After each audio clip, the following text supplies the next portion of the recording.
We're going to break this play down. I want you to make the call. We're going to watch it live, full speed. Okay. It's a bang, bang play.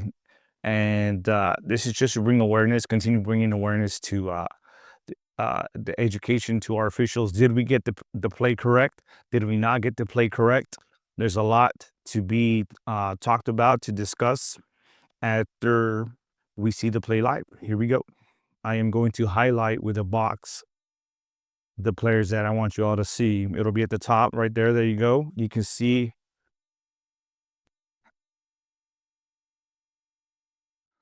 Let's play it again.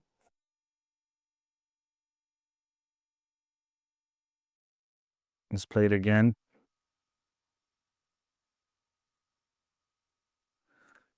At the top of the three-point circle. Here we come. Bang. Offensive foul, defensive foul. Uh-oh. What do we do? At that point in time, we will talk in a while. We're going to discuss all the things that go on in our brains as a referee, right? We don't have it, it's a quick reaction time. We don't have time to think, but I'm going to show you all the thoughts, the thought process. I'm going to show you all the thought process that goes on in our mind, in our brain, as the play develops and as the play happens. And we have to be ready to fire away with a strong whistle. We have to sell the call. And let's see if we got this play correctly. It's never a good thing to have an offensive foul and a defensive foul, as you can see we have here on this play. It's always, I don't want to say a referee's worst nightmare, but now we have to take care of the situation. And we need to find out, well, brother, what do you have? Because what I have might be the opposite. Were we looking at the same thing? And let's dive deeper. Go ahead and comment below in the comments. Let us know what you have. I'll play it one more time live, and comment below and let me know what you think the call should be. In a little while, I'll show you the clip and we're going to run it in slow motion so you can see frame by frame everything that happens to see if we got the play correctly. We've been officiating for a while. We are human. We do make mistakes sometimes, right? But as the more experience, as the years go by, the more experience we have, the mistakes we make are sometimes fewer. Okay. But we are human. We will make a mistake maybe once a game, twice a game minimum, right? We try to keep it to the smallest amount of number of mistakes that we make. So let's go back and let's break it down one more time so you can see the play.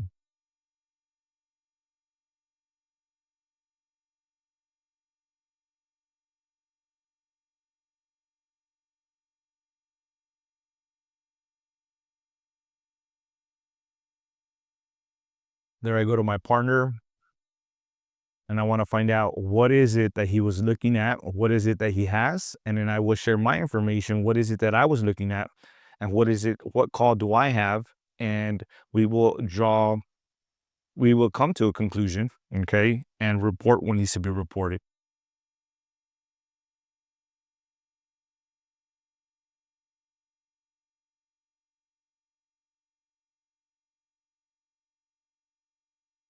We are discussing here. What do you got, partner? Well, this is what I got.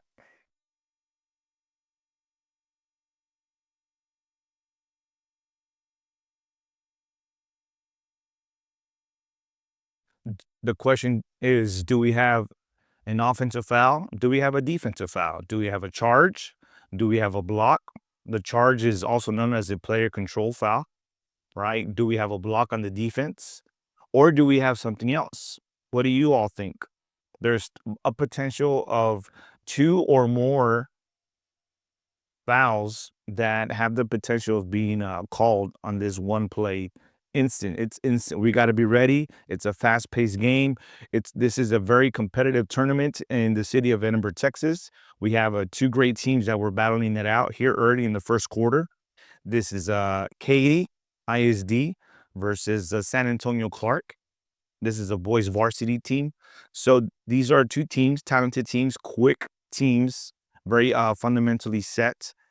But at the same time, these are kids, they're youth, right? And they still make mistakes just like we all do. So let's dive deeper. Let's see what we have.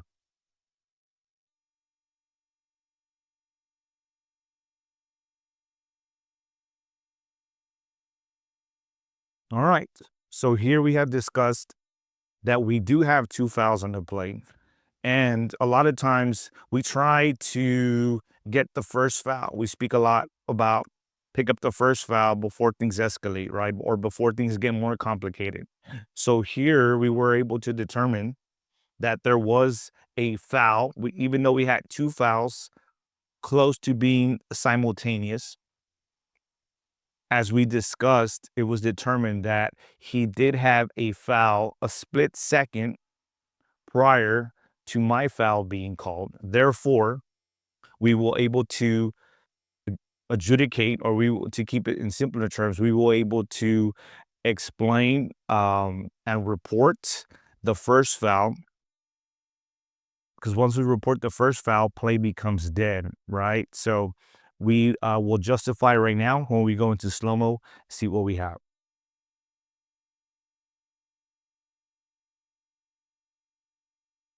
All right, my partner here, Dion, he reports to the table and he reports foul is on the offense, the great team. The foul is on player number 21, and we have an illegal screen, is what my partner Dion called. Is he correct? Is he not correct? Was I correct? Was I not correct? This is a great play to discuss. We call it a great play for review, and we'll dig deeper.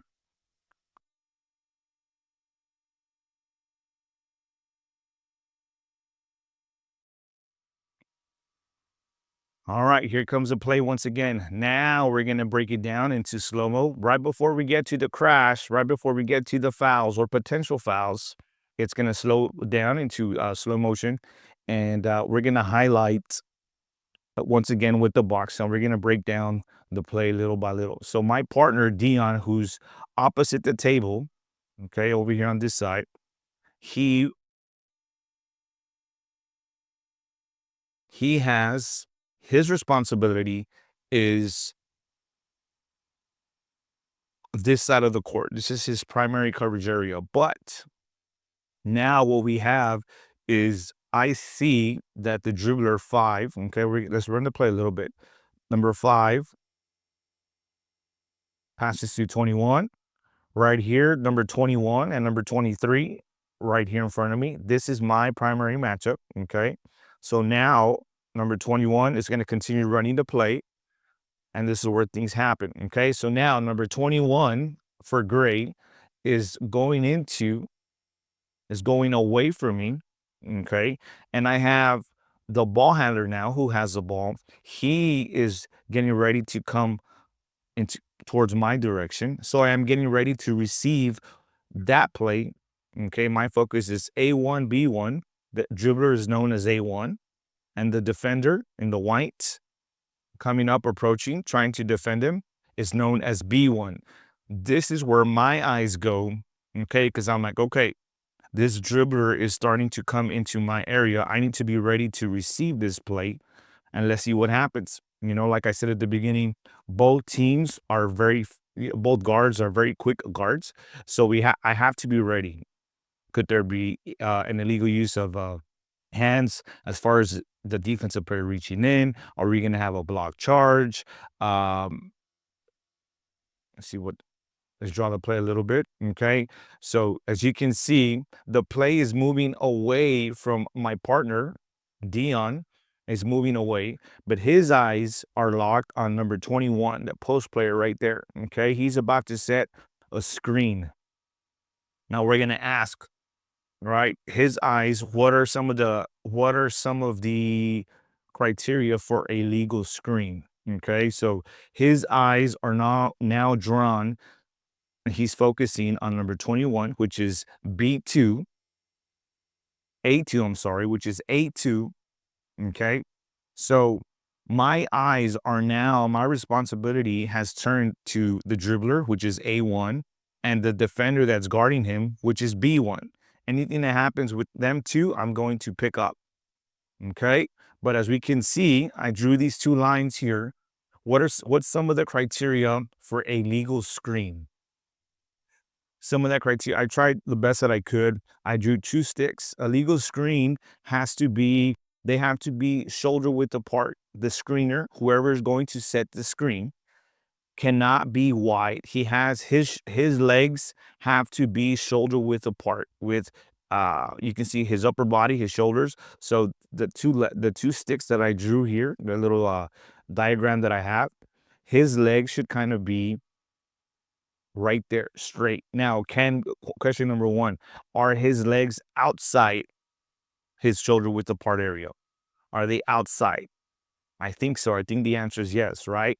Now, we have a potential illegal screen. At this point, it's not an illegal screen, even though he's wide. As you can see, his legs and his hips, he has a wide base. This is illegal. He has to stay within shoulder width apart. Okay, there is no illegal contact yet because there is no contact. A lot of times we see the screener moving or creating something that's potentially illegal, but if there's no contact, there is no foul. We have to wait till there's contact in order for a referee to call a foul. Okay, so we have a potential moving screen. Now we saw a crash, right? We're gonna see the dribbler and the defender, who are my responsibilities, and I have either a block or I have a charge. So now, what's some of that criteria? We are trained to referee the defense. So my eyes go automatically to the defender that's coming around the screen, up high, okay? And in order to have a charge, you have to be in legal guarding position. And what is legal guarding position? What the first thing I'm looking at is, are his feet? Are his feet in legal guarding position at this point in time? No, it's not. Okay, no, it's not. Also, a player can be moving backwards on a player control foul. A defensive player can move backwards. A defensive player can move obliquely, which is laterally.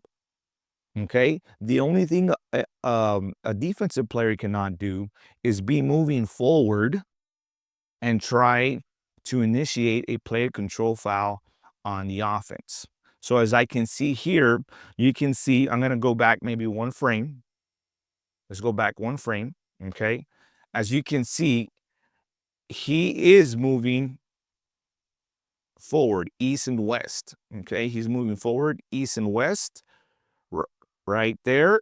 One foot is coming towards, is taking a step towards the top of the court, or one step closer to the division line, okay, closer to that volleyball line that's there.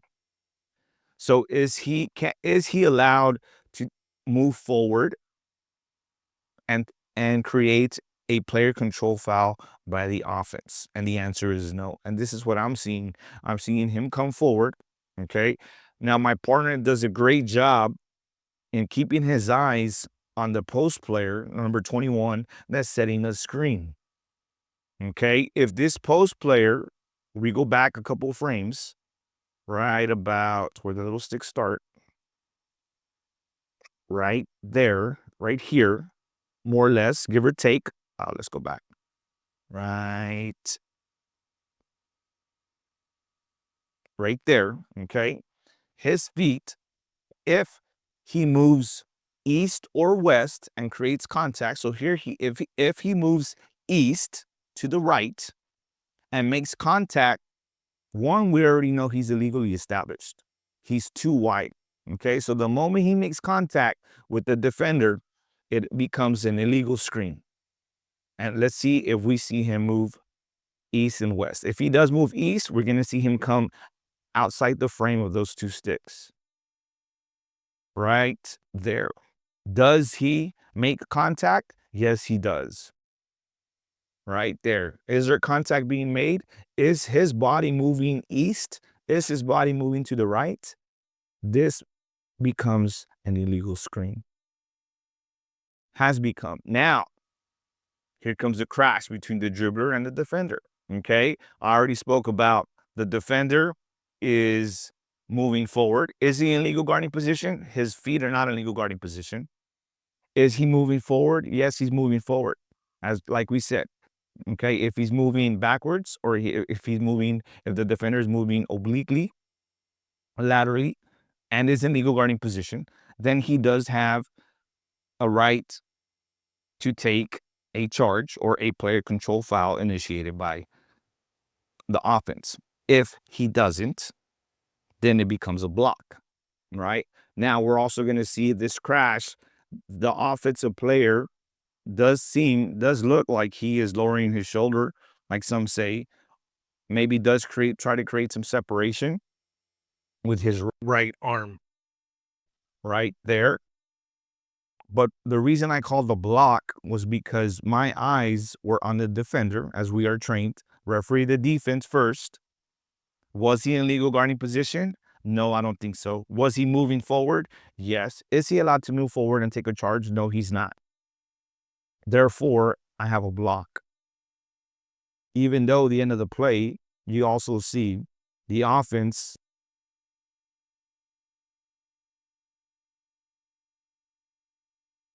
The defender does a great job, kind of sells it a little bit too, to try to create a player control foul. Okay. But it's already too late. I have already determined that it is a block. Now, my partner signals offensive foul. My partner signals an offensive foul. I signal a block, a defensive foul.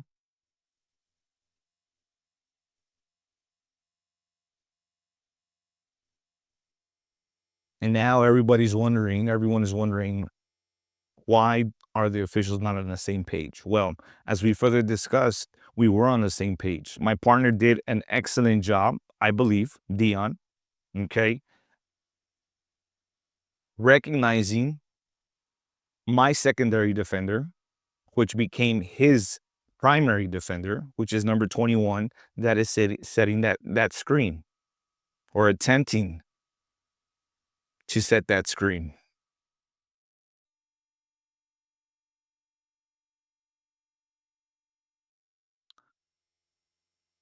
So as we come together, he gives me great information, and he's like, Sergio, I had a moving screen, an illegal screen. And I'm like, oh, okay. Well, that makes sense. If you had an illegal screen, that is a reason why the defender was pushed forward a little, right? Not allowing him freedom of movement to get through the screen and create that block. So the block came after, a split second after the illegal screen. So we went with the illegal screen. We reported the illegal screen, and this is how the play develops.